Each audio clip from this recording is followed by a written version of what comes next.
Our next speaker is a very young founder of an animal sanctuary, and her name is Zoe. Please welcome Zoe.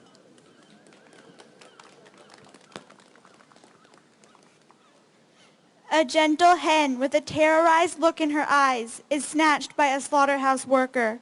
She sees the blood on the floor and walls. She hears the cries of her sisters as the blade slits their throats. She knows where she is, and she knows what's about to happen to her.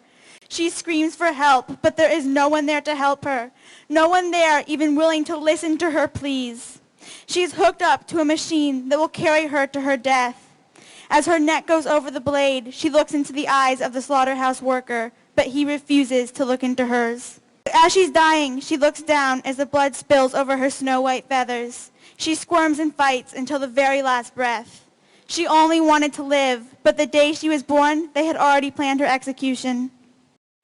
A featherless hen is pacing back and forth in a wire cage. Each pace is only a step because the cage is so small.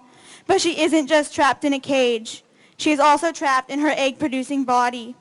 Her body is worn out from overproduction, but she never gets to rest. Humans have bred her to lay so many eggs that she is miserable. I can't even fathom how people began to confine and raise animals for slaughter. The whole thing seems so bizarre, like something out of a horror movie. About 2 years ago, when I was 10 years old, I learned what chickens and other animals are forced to endure to satisfy human taste. I couldn't support it any longer, but not supporting it wasn't enough. Being vegan was not enough. I had to do more. I wanted to liberate these individuals, but at first, I didn't know how. I contacted a rescue in Australia that saves hens from egg farms and asked them how they do it. They told me that occasionally farmers will let rescues take their hens once they have a drop in egg production. I immediately began to contact farms and eventually found one. In 2014, when I was 11 years old, I founded Happy Hen Chicken Rescue in San Luis Obispo, California. We started by rescuing 12 hens from a factory egg farm where they were wasting away in cages. When we brought them home, their eyes were filled with fear. They huddled in a corner, afraid of the world. It took them several days to finally realize that they were in a safe place, that nothing bad was going to happen to them, that the days of being tortured were finally over. We have been rescuing these victims ever since. So far this year, we have saved over 400 hens, but we don't only rescue chickens now. We have also saved pigs, turkeys, and goats.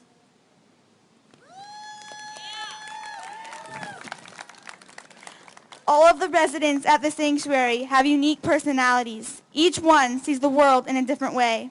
One of our residents is a turkey named Jill. She is a curious and friendly individual. Whenever she sees me, she demands attention. She sits beside me and asks me to scratch beneath her gorgeous gray feathers.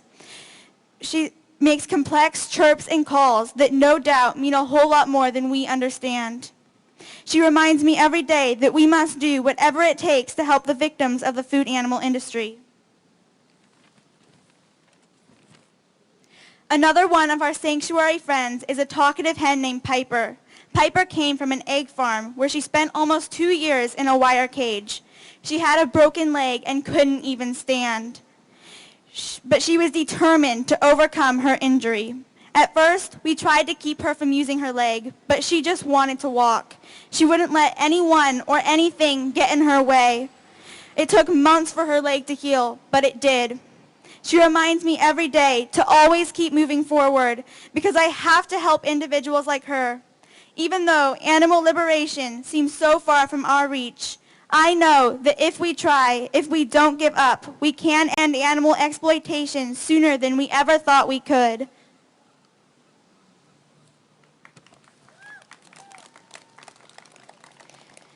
Behind closed doors, animals scream. Behind closed doors, blood pours onto the ground. Behind closed doors, animals die. Right now, a fluffy yellow chick is being ground up alive at an egg farm. Right now, a calf is being shot in the head at a dairy farm. Right now, a turkey is being hung up by her legs at a slaughterhouse. Right now, a piglet is being slammed against concrete because she didn't grow fast enough.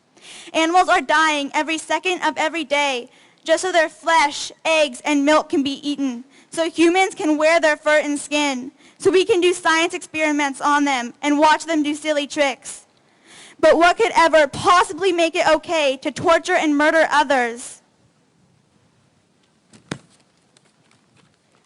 Right now, terrible things are happening at animal farms everywhere. But right now, a rescued rooster crows. Right now, a liberated calf moos. Right now, a rescued turkey chirps. Right now, a happy pig snorts.